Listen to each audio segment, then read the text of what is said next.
bad things don't come in threes.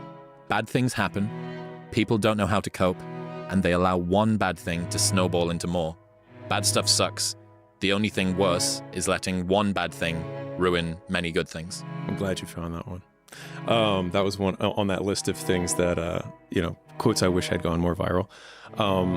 The amount of, I think it happens more when you're younger, but, girlfriend breaks up with you. Okay, then you go into work and you sulk because you're distracted, and then you don't do the same level of effort and you're not enthusiastic. And then all of a sudden your work suffers and you get put on a PIP or you get fired.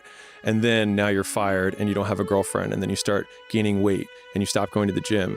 And all of a sudden you're like, man, bad things happen in threes. It's like, no, bad things happen all the time, and they only become interrelated if you let it affect your behavior.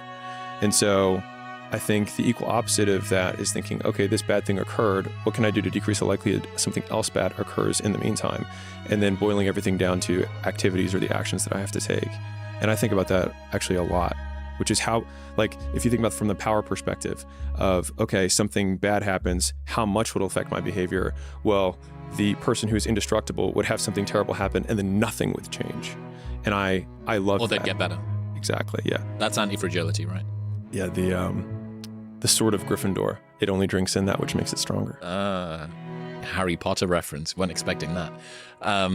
The people don't know how to cope thing, especially with bad stuff, is it does explain why you end up with this weird spiral.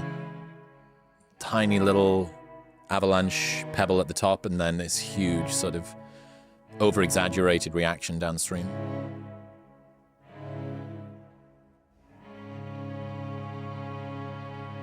Yeah, people don't know how to manage their emotions.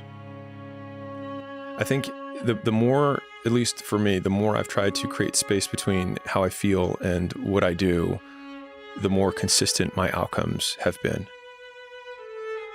What do you mean? So if I need to create content and I'm not feeling it, or I'm feeling tired, or things like that, the more times I give into that excuse or that feeling, then the more superstitious I become about doing it in the future.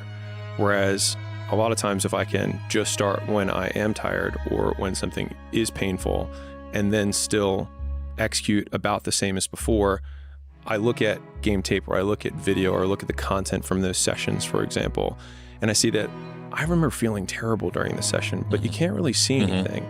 And I think the more times you get that loop going, the more you can separate how you feel and what is required. And the more times you do what is required to get what you want, the more times you get what you want. I spoke to Huberman last year. I think it's called the anterior mid-singular cortex. It's an area of the brain. If I've got that right, yes, bro. The best advert for Newtonic ever.